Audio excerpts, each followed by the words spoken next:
आज हम पढ़ेंगे पार्ट 19। विषय है काबलीवाला। आ, काबलीवाला इसलिए कि ये लोग जो होते हैं, ये लोग मतलब बाहर से, मतलब कोई ठंड वाले प्रदेश या पर्वत वाले प्रदेश से दूसरे दूसरे देशों में अपना सामान लेकर बेचने के लिए बाहर बाहर जाते हैं। ठीक है, इनके विषय में आज हम पढ़ेंगे, जो कैसे एक छोटी सी बच्ची को, ठीक है, अपनी बच्ची की तरह उनसे प्यार करने लगते हैं। उनके विषय में आज हम पढ़ेंगे। तो मेरी बच्ची बरस की लड़की मिनी से, ये जो कहानी है ना, ये मिनी के पापा बोल रहे हैं। ठीक है, ये बता रहे हैं ये कहानी कहाँ से स्टार्ट होता है, या चालू या पापा आरंभ होता है। मेरी 5 वर्ष की लड़की मिनी से घड़ी भर घड़ी भर भी बोले बिना नहीं रहा जाता। मतलब वो इतनी बातूनी है, बातें करने में माहिर है, 1 मिनट के लिए वो चुप नहीं रहती है। मेरी 5 वर्ष की लड़की मिनी से घड़ी भर भी बोले बिना नहीं रहा जाता। एक दिन वह सवेरे सवेरे ही बोली, बाबूजी, राम दयाल दरबार है ना, वो काक को कौवा कहता है। वह कुछ जानता नहीं ना बाबूजी। मेरे कुछ कहने से पहले ही वह उसने दूसरी बात छेड़ दी। देखो बाबूजी, भोला कहता है आकाश में हाथी सूर्य से पानी फेंकता है, इसी से वर्षा होती है। अच्छा बाबूजी, भोला झूठ बोलता है ना, है ना। और फिर वह खेल में लग गई। मेरा घर सड़क के किनारे है। एक दिन मीनी मेरे कमरे में खेल रही थी।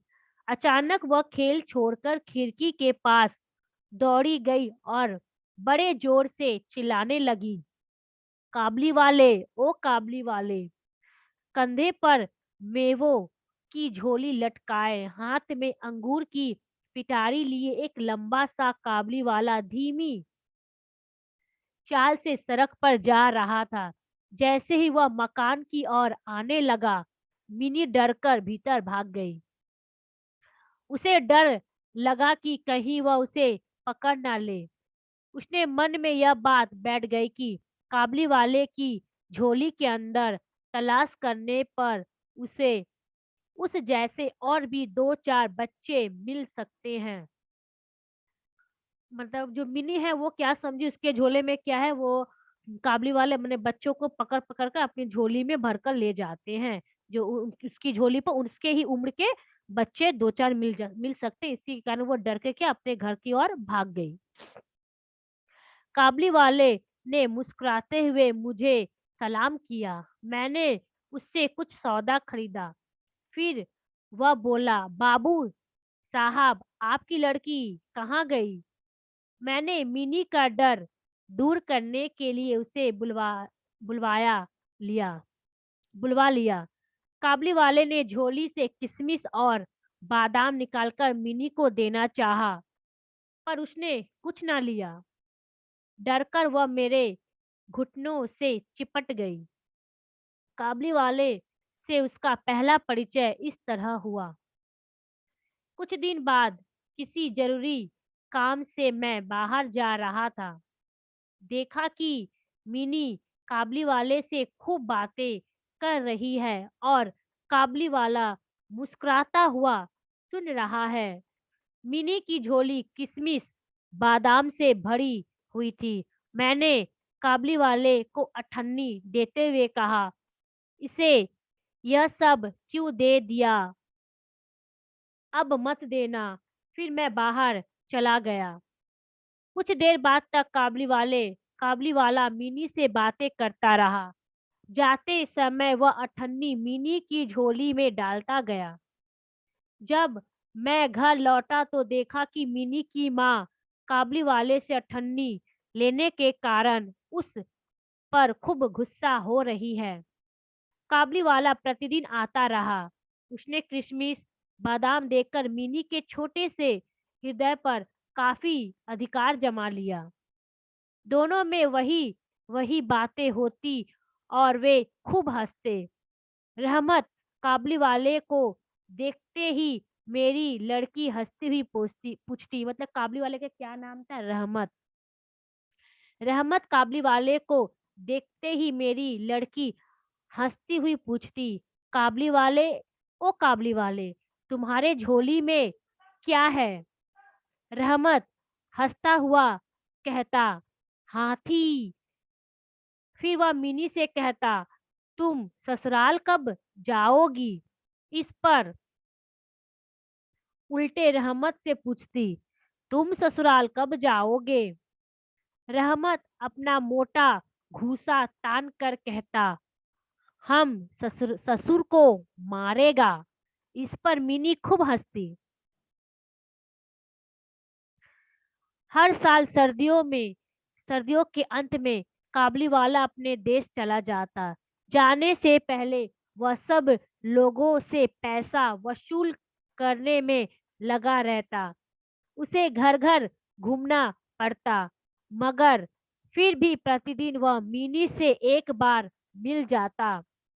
एक दिन सवेरे मैं अपने कमरे में बैठा हुआ कुछ कर रहा था। ठीक उसी समय सड़क पर बड़े जोर का शोर सुनाई दिया। देखा तो पाया कि अपने उस रहमत को दो सिपाही बांधे लिए जा रहा है। रहमत के कुर्ते पर खून के दाग और सिपाही के हाथ में खून से सना हुआ छुरा था। कुछ सिपाही से और कुछ रहमत के मुंह में सुना कि हमारे पड़ोस में रहने वाले एक आदमी ने रहमत से कुछ चादर खरीदी थी। उस उसके कुछ रुपए उस पर बाकी थे, जिन्हें देने से उसने इनकार कर दिया था। बस इसी पर दोनों में बात बढ़ गई और काबली वाले ने उसे छुरा मार दिया। इतने में काबली वाले कहती हुई मिनी घर से निकल आई। रहमत का चेहरा क्षण भर के लिए खिल उठा। मिनी ने आते ही पूछा, तुम ससुराल जाओगे? रहमत ने हंसकर कहा, हाँ, मैं वही तो जा रहा हूँ। रहमत को लगा कि मिनी उसके उत्तर से प्रसन्न नहीं हुई। तब उसने घूंसा दिखाकर कहा, ससुर को मारता, पर क्या करूं, हाथ बंधे हुए हैं। छुरा चलाने के अपराध में रहमत को कई साल की सजा हो गई। काबली वाला का ख्याल धीरे धीरे मेरे मन से बिल्कुल उतर गया और मिनी भी उसे भूल गई। कई साल बीत गए। आज मेरी मिनी का विवाह है। लोग आ जा रहे हैं। मैं अपने कमरे में बैठा हुआ खर्च का हिसाब लिख रहा था। इतने में रहमत सलाम करके एक और खड़ा हो गया। पहले तो मैं उसे पहचान ही ना सका। उसके पास ना तो झोली थी और ना चेहरे पर पहले जैसी खुशी। अंत में उसकी ओर ध्यान से देखकर पहचाना कि यह तो रहमत है। मैंने पूछा, क्यों रहमत, कब आए? कल ही शाम को जेल से छूटा हूँ, उसने बताया। मैंने उससे कहा, आज हमारे घर में जरूरी काम है, मैं उसमें लगा हुआ हूँ। आज तुम जाओ, फिर आना। वह उदास होकर जाने लगा। दरवाजे के पास रुककर बोला, जरा बच्ची को नहीं देख सकता? शायद उसे यही विश्वास था कि मिनी अब भी बच्ची ही है। वह अब भी पहले की तरह काबली वाले, ओ काबली वाले चिल्लाती हुई दौड़ी चली आएगी। उन दोनों की उसी पुरानी हंसी और बातचीत में किसी तरह की रुकावट ना होगी। मैंने कहा, आज घर में बहुत काम है, आज उससे मिलना ना हो सकेगा। वह कुछ उदास हो गया और सलाम करके दरवाजे से बाहर निकल गया। मैं सोच ही रहा था कि उसे वापस बुलाऊं। इतने में स्वयं ही लौट आया और बोला, यह थोड़ा सा मेवा बच्ची के लिए लाया था, उसे दे दीजिएगा। मैंने उसे पैसे देने चाहे, पर उसने कहा, आपकी बहुत मेहरबानी है बाबू साहब, पैसे रहने दीजिए। फिर जरा ठहर कर बोला, आपकी जैसी मेरी भी एक बेटी है। मैं उसकी याद करके आपकी बच्ची के लिए थोड़ा सा मेवा ले आया करता हूँ। मैं यहाँ सौदा बेचने नहीं आता। उसने अपने कुर्ते की जेब में हाथ डालकर कागज का एक टुकड़ा निकाला। देखा कि कागज पर छोटे से हाथ के नन्हे पंजे की छाप थी। हाथ में थोड़ी सी कालिक लगाकर कागज पर उसकी छाप ले ली गई थी। अपनी बेटी की इस याद को छाती से लगाकर रहमत हर समय कोलकाता के गली कूचों में सौदा बेचने आता था। देखकर मेरी आंखें भर आई। सब कुछ भूलकर मैंने उसी समय मिनी को बाहर बुलवाया। विवाह की पूरी विवाह की पूरी पोशाक, मतलब शादी का पूरा जोड़ा जो पहना हुआ वो, विवाह की पूरी पोशाक और गहने पहने मिनी शर्म से सिकुड़ी सिकुड़ी मेरे पास खड़ी हो गई। उसे देखकर रहमत काबली वाला पहले तो सका बका, मतलब हिचकिचाना, ठीक है, सका बक्का रह गया या चौंक जाना। उसे पहले जैसी बातचीत करते ना बना। बात में हंसता हुआ बोला, लली, सास के घर जा रही है क्या? मिनी अब सास का अर्थ समझती थी। मारे शर्म के उसका मुंह लाल हो उठा। मिनी के चले जाने पर एक गहरी सांस भरकर रहमत वही जमीन पर बैठ गया। उसकी समझ में यह बात एकाएक स्पष्ट हो उठी थी कि उसकी बेटी भी इतनी दिनों में बड़ी हो गई होगी। इन 8 वर्षों में उसका क्या हुआ कौन जाने। वह उसकी याद में खो गया। मैंने कुछ रुपए निकालकर उसके हाथ में रख दिए और कहा, रहमत, तुम अपनी बेटी के पास देश चले जाओ।